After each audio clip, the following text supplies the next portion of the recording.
What's up, guys? This is Coach Grant with First Down Training, and welcome to another episode of our First Down Training show. Today, we're going to be talking about what you should do if you want to quit football. It's a totally normal feeling. A lot of athletes go through this. I myself have gone through this, and we're going to discuss why you shouldn't. I'm going to give you guys some personal experiences from my football journey that hopefully can relate to you. Then we're going to be getting into some current events. We're going to talk about the recent allegations versus Antonio Brown. Guy, as always, seems to be in trouble in some sorts. And then we're going to answer your guys' questions that you left on a previous episode of this show. So I hope this is able to help you out. Let's get started. Now, in my junior year of high school, fellas, I legitimately wanted to quit football. Legitimately was about to go to the coach's office the next day and just tell him I was done, I'm over it. And I was going through a lot of, I guess you could say coaching politics, some things that were necessarily out of my control. And I'm going to share kind of that experience with you in a second. But one thing that you need to hear, guys, especially as young men in general, you should have the mindset of you're not going to quit anything. If you're going to start something, you're going to finish something. At the end of the day, sometimes things fail, especially being a business owner in the content world. Sometimes I have a really great idea, I think it's a really great idea. I want to talk about this, I'm going to post about this, I'm going to do this, and then I post it, and then it absolutely flops. It doesn't reach anybody, doesn't help anybody, maybe I get some hate along the way, whatever it is. And again, that's a failure. Sometimes things fail. Sometimes you need to walk away from an idea, walk away from something if it's not working. But if you set your mind to starting something, like playing a sport, jumping into a season, whether it's your first season of football or maybe your 20th season of football or your 5th season of football, whatever it is, if you start something, you're going to see it all the way through and you're going to finish. You need to shift your mindset. There should be no oh, maybe I'm in it, maybe I'm not. No, you need to be fully in it. What do they say? If you're going to go take over an island, you need to burn the boats. You go over with boats to the island, you're going to go take that thing over,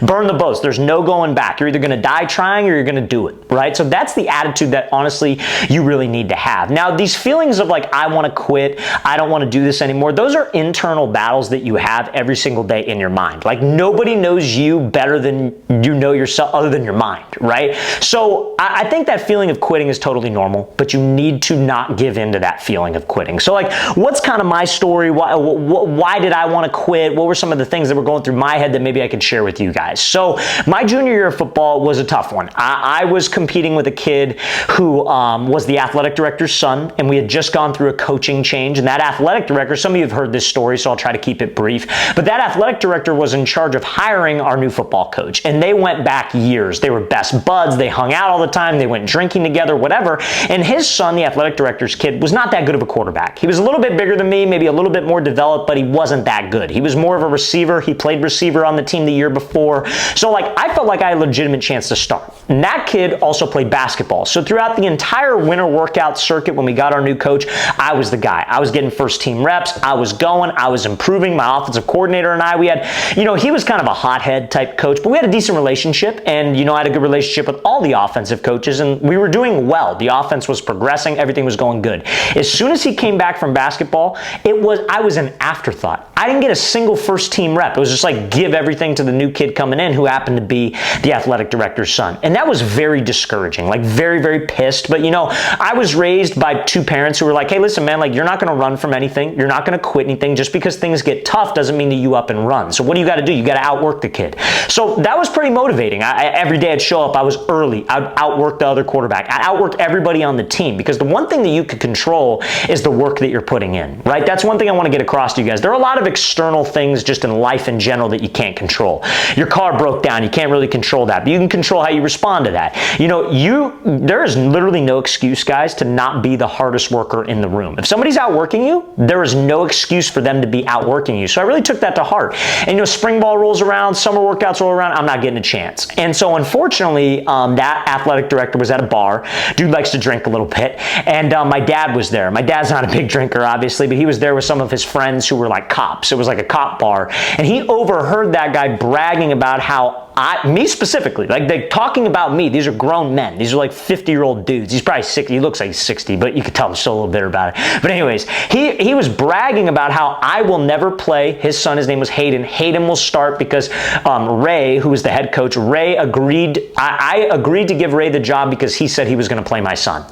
So when my dad relays that message to me, I'm done. I'm I want to quit, bro. This is stupid. I have no chance. I'm a junior. This is an important year for me, because my goal was always to play Division I football, high-level college football. And if I only have 1 year of senior film, it's probably not going to work out that way, right? So I was very discouraged. I wanted to quit. I was a huge Conor McGregor fan at the time. That's when he was real popular and going on his run. Watched everything that guy did, and I was like, you know what? I'm just going to go be a fighter. I'm going to be an MMA fighter. So I literally started training to be an MMA fighter, like for maybe about like 3 days. Super sore. I don't recommend it, but anyways. And my parents, I told them, I'm like, hey, listen, guys, I'm done. I don't want to do this anymore. And they really talked me off a ledge. It was a lot of tough love because they were kind of like, Grant, we don't do that. Like as Caraways, we do not quit. We're going to finish what we start. You're going to finish out this year. And if at the end of the year, maybe you want to go do something different, fine. But we've invested a lot of time into you, a lot of money into you that they probably did not have for me to do different trainings. I wasn't like one of these kids that you see on social media where I had like 8 different trainers. I had one guy, but it was expensive because, you know, quarterback coaching is an expensive industry. And, you know, and they're like, no, you're going to see it through. You're going to see it through. You're going to see it through. So I had to sit there and I was like, my parents weren't really letting me quit. So, and some of you may not have that advice. Your parents maybe could care less. They're like, yeah, Johnny, do whatever you want to do. Like, I'm trying to give you this advice so you hear it from me at least. You hear it from maybe an outside source of your circle who might be telling you, yeah, quit. Yeah, it's not worth it. Like, guys, you need to see it through. Because if I wouldn't have seen it through, I would not be sitting in this chair today and I would not be talking to you with all the events that unfolded after the fact. You cannot quit. And so I really had to make a decision. I remember literally sitting there in my room, just defeated. I didn't care about anything else. Like all I cared about was football. All I wanted to do was play college football. That was a goal that I set for myself when I was freaking 12 years old. And I felt like that goal was being ripped away from me and it was out of my control. So I had a decision to make.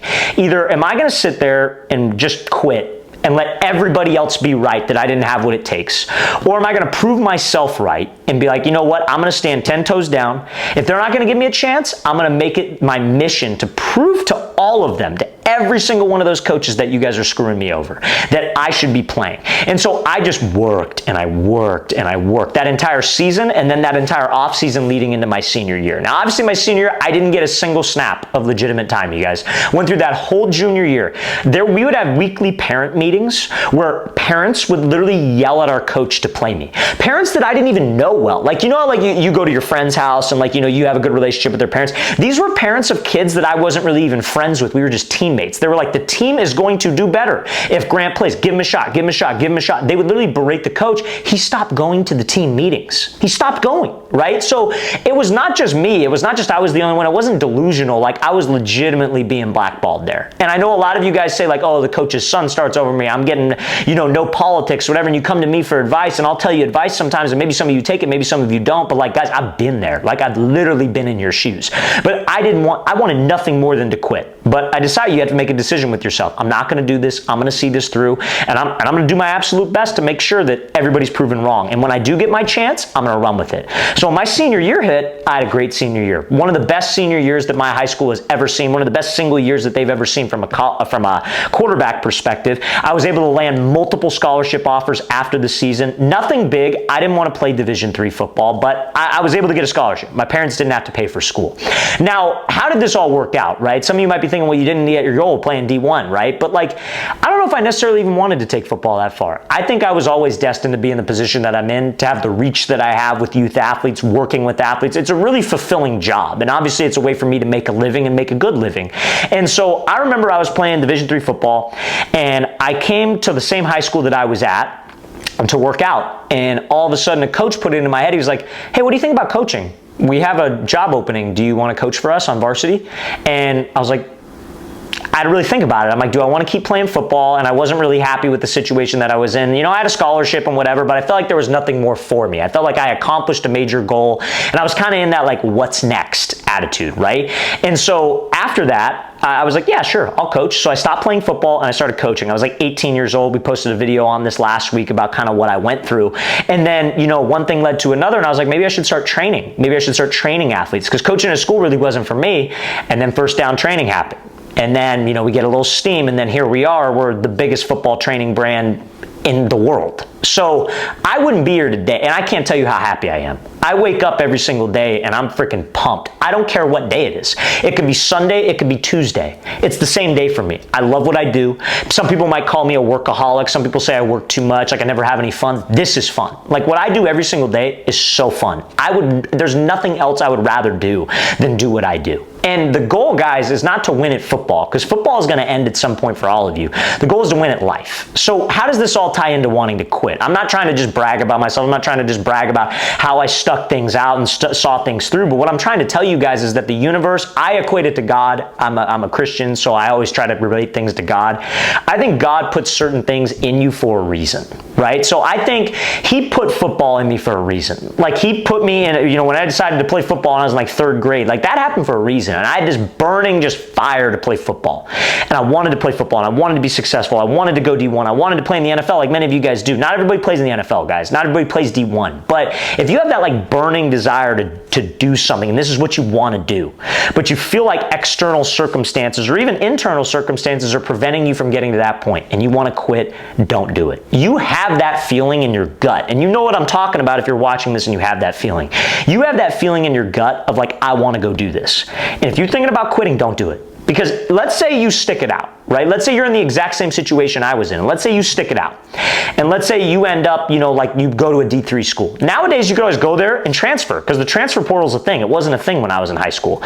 But maybe, you know, you end up and you get an opportunity. You meet a person, maybe you meet your wife along the way, and you wouldn't have met that person or done that thing or had that opportunity or had that break or got that open door if you ran away from the problem and you quit. You never know what would happen. You have to see things through, because you never know how things might shake out. And I'm a firm believer that God will put you in the right spot if you are going after his plan. And I mean really going after his plan. I mean, he put this in you, you're tuning out all distractions. You're hyper-focused. You're focused on what you want to do, the life you want to live, and you're living things on your own terms. Because if people are telling you you should quit, you should do this, you should do that, that's their opinions. At the end of the day, it's your life. At the end of the day, it's what you want to do with yourself and with your football career and what the decisions that you make. Live it on your own terms. I would rather go out and fail flat on my face, but at least I tried.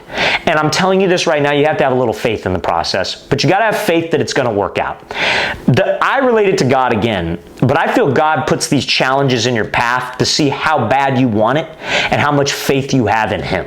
Right? And even if you're not a faithful person, like even if you don't equate certain things to God, I just feel like the universe does that. And there are countless numbers of examples where guys have been down on the cards, the chips are down, they're backed up against a wall, but they just were like, you know, I'm just going to stay here and fight. Screw it. F it. Like they call it the I don't give a F muscle. Like, I don't care. I'm just going to keep going. I'm just going to keep going. 10 toes down. Whatever you throw at me, it's going to bounce off of me. And you will eventually catch a break, or you will eventually end up in the spot that you're supposed to end up in. So guys, adversity is going to make you a much stronger person. And now let's say this, like let's talk about the opportunity cost. Let's say you go for it, and let's say you fail. You know how much better of a person you're going to be knowing that you were able to handle a situation that's unfair, knowing you were able to handle a situation where you were really depressed or really down on yourself, and you were able to pull yourself out of that. And even if you failed, you're a much stronger person. Your mind is calloused. You're like, I've been through that. I can handle anything. So like, let's say, for example, you're in my exact situation. Let's say you play your senior year, but let's say you fail. You don't get any offers, right? And then you're just a student. You go to college, right? And you want to major in business. Let's say you major in business and you want to start a business. Take it from me. Insanely hard. Insanely challenging. You have to make a lot of sacrifices. You lose friends. You lose relationships with family members. That's the price of ultimately winning and being successful. But you've been through hell. So you're like, man, I can handle this. I've done this before. It's nothing new to you. And it makes you a better person. Because remember, guys, we're trying to win in life, not just trying to win in football. And I know that might be above the neck for some of you young guys. It's hard for you to think about that because maybe you're 10, 11, 12 years old. But I'm telling you right now, if you have those thoughts of quitting, please do not do it. See everything you do through, because you never know where you might end up. I never in a million years thought I would end up where I'm at right now, talking to you guys on a camera in a studio. Like I never thought that. I was the guy who was afraid to get up in front of the class and talk. I'd talk with my friends, talk with teammates. And football's a different story. I didn't want to give a presentation. I was afraid of public speaking. Now I'm all over the freaking place talking, and people probably say I talk too much, right?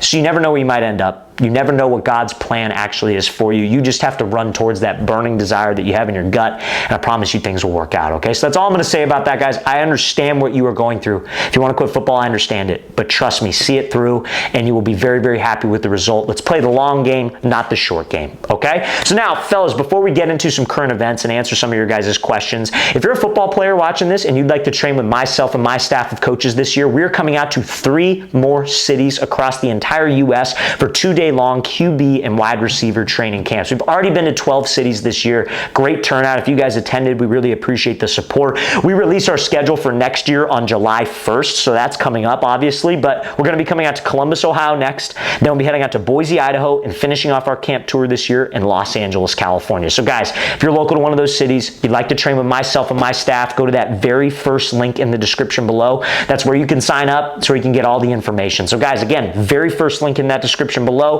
Let's get into some current events, okay? So now, current event number 1, you guys. So I thought this was an interesting debate I saw on Twitter. I saw this tweet, thought it was very, very interesting. Who are you taking? Choosing from anybody in NFL history, who would you choose to catch a Hail Mary? So, first person that comes to mind, probably for me, is going to be Megatron. I'd love to hear what you guys think in the comment section below. So post what you guys think in the comment section below. But I'd probably go with Megatron or Randy Moss. Because I mean, like, Moss, like, that's like you catch a dumb, I just mossed you, right? So like the guy's kind of the name of the game, right? So I would say either Randy Moss or Calvin Johnson. Those are probably my 2 picks, but I would love to hear what you guys think. So guys, feel free to post that in the comment section below. I thought that was an interesting tweet. I think that's a great debate. I love debates like that because I think it's a very, very interesting topic, okay? Now, next current event is about Antonio Brown. Antonio Brown is wanted by the police of Miami-Dade County on a criminal charge of attempted murder. So guys, like, again, you don't even know. It's like he's wanted. It's attempted murder. Like, I'm not trying to downplay that. Like, if you try to kill somebody, obviously it's bad. I mean, if you fail, that's bad. But if you succeed, that's obviously worse. But I'm just trying to say, what the lesson I think we all can learn from this is, like, you know, the downfall of Antonio Brown is probably going to be studied and used as an example for a very long time. Guy who could have had it all. You know, maybe it was the CTE, maybe it was the head injuries, and a lot of people talk about that kind of made him go off the rails. But what I see with all of the trouble that he gets in and the things that he does, I see not a good circle around him. I see a lot of people around him that are kind of telling him, like, hey, do this, hey, do this, hey, do that, hey, do that. And, you know, you see him in certain environments where it's a little weird, you know, like, and hey, good for you, go make your money. You know what I mean? If you're trying to be a streamer, you're trying to be a content creator, like, good for you, go make your money. But, like, you see these constant things popping up, like he's dealing with, you know, women of the people of the opposite sex, dealing with a lot of women, and, you know, like, there's certain allegations about him, you know, doing certain things, paying for certain things, not paying for certain things. Like, guys, the circle you keep around you is so important, right? What's the cliche phrase? The average of the 5 people around you, I could tell you who you are as a person. So I would say, as a young athlete, you just need to make sure you know who your friends are. Like, I've seen it happen a lot of times with high school athletes. Like, so the school I went to, for example, is called Los Alamitos High School in California. And I transferred there from a private school. Very different environments, right?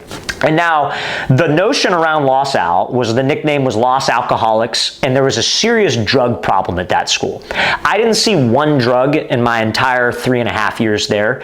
Saw a lot of alcohol at parties. I never partook in that because my friends were always athletes that had similar goals that I had. They all wanted to play in college. They all were very dedicated. So when we went out, we didn't associate with those type of kids. But I saw a lot of players that I trained with, that I worked with, that, you know, tried to be friends with everybody, right? And they had their circle of friends around football, but when they were away from football, you didn't see them, and they were hanging out with the, you know, the partiers, the drug people, you know, stuff like that. And they start getting roped into that because it's a lot harder to say no when that's your circle of friends and that's what everybody's doing. Everybody talks about peer pressure, but, like, you just feel obligated to do it almost. So you got to make sure the circle of people that you keep around you is on point, because that is a reflection of you, and it makes it easier to make good decisions because those friends can keep you in check. So I hope that's a lesson that everybody can take away from this. Again, not trying to bag on Antonio Brown. I don't even know the details. I doubt that he tried to kill somebody, but even just these headlines, it's very, very negative. And as a high school athlete, somebody wants to play in college, you can't have this type of publicity around you, and you can't have those types of people around you, okay? So I hope that makes sense, fellas. So now, guys, let's get into some of your questions. So these are questions that you posted on a previous episode of the show in the comment section below. So guys,